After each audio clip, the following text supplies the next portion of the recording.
امید ہے آپ سب خیریت سے ہوں گے۔ اگر آپ نے ابھی تک ہمارا چینل سبسکرائب نہیں کیا تو اسے ابھی سبسکرائب کر لیں اور بیل آئیکن کو دبانا بالکل بھی مت بھولیں۔ شکریہ۔ نمبر 10، غدار۔ جب آئیدل نے اس کا دل توڑا تو داغان نے سوچا کہ اس کی زندگی ختم ہو گئی ہے۔ اس نے اپنا گھر چھوڑ دیا، فوج کے لیے سائن اپ کیا اور مشرق میں لڑنے والی ایک خصوصی یونٹ میں شامل ہو گیا۔ اب 2 سال کی سخت ڈیوٹی کے بعد داغان کی سروس ختم ہو گئی ہے۔ گھر آنے کا وقت ہو گیا ہے، لیکن گھر ایسا نہیں ہے جیسا کہ داغان کو یاد ہے۔ اس کا خاندان بکھر گیا ہے اور اس کے پرانے پڑوس نے ایک تاریک انڈر ورلڈ کو راستہ دے دیا ہے۔ آئیدن چلی گئی ہے اور یہاں تک کہ پرانے دوست جو باقی رہ گئے ہیں وہ سب مشکوک طاقتوں میں پھنسے ہوئے دکھائی دیتے ہیں۔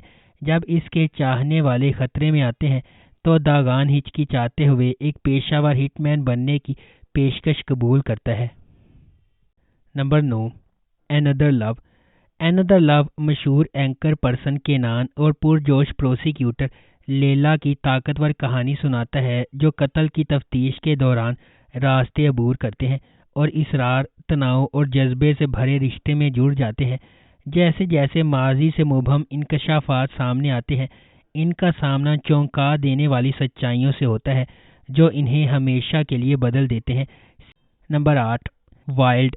وائلڈ علی کے شاندار سفر کی پیروی کرتا ہے جسے لڑکپن میں اغوا کر لیا گیا تھا اور اسے اغوا کرنے والے گروہ کے لیے کام کرنا ختم کر دیا تھا۔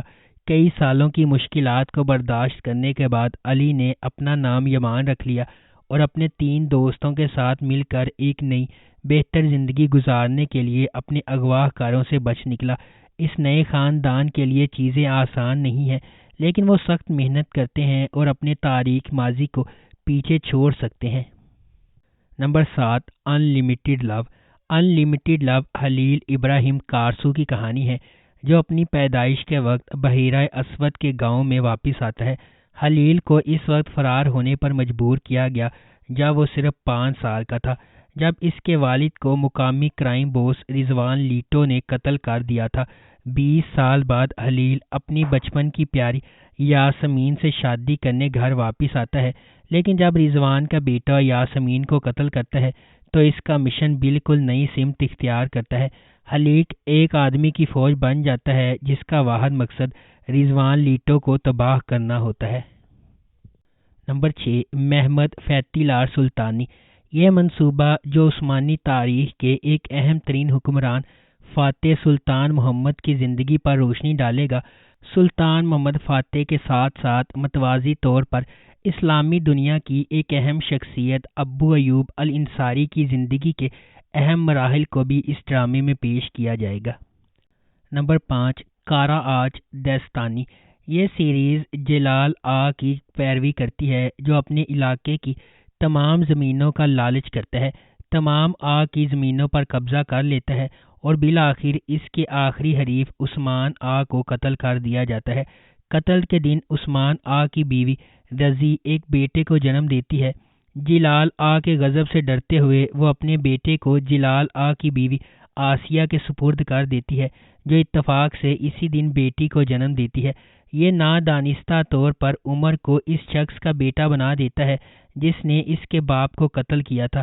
دوسری جانب جلال آ کی اہلیہ آسیہ کے ہاں پیدا ہونے والی بیٹی کو خفیہ رکھا گیا ہے۔ سال گزرتے جاتے ہیں اور عمر ایک ایسے نوجوان میں پختہ ہو جاتا ہے جو سب کا پیارا اور احترام کرتا ہے۔ یہ اپنے والد جلال آ کے بالکل برعکس ہے۔ در اثنا سلطان شہر میں دوبارہ نمودار ہوتا ہے، عثمان آ کی بیٹی ہونے کا دعویٰ کرتا ہے اور بدلہ لینا چاہتا ہے۔ قسمت مداخلت کرتی ہے، عمر اور سلطان کو ایک ہی دن پیدا ہونے کے کئی سال بعد ایک ساتھ لاتی ہے۔ نمبر 4، مائی wonderful life.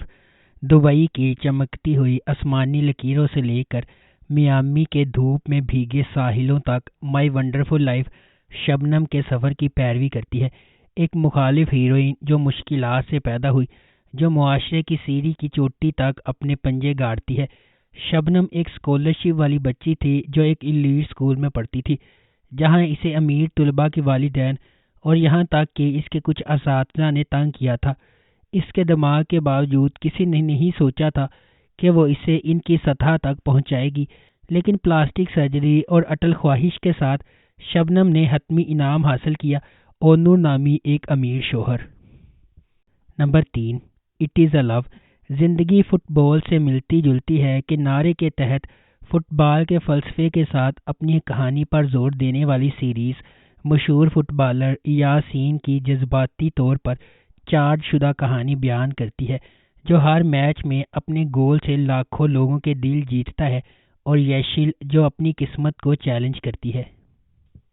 Number 2، red birds. Red birds Maryam کی دل خراش کہانی سناتی ہے، جس کی شادی ایک اسلامی فرقے میں 14 سال کی عمر میں ہوئی تھی، اور اب وہ اپنی بیٹی زینب کو شیخ کے پوتے کی دلہن جیسا انجام بھگتنے سے روکنے کے لیے بہادری سے لڑ رہی ہے۔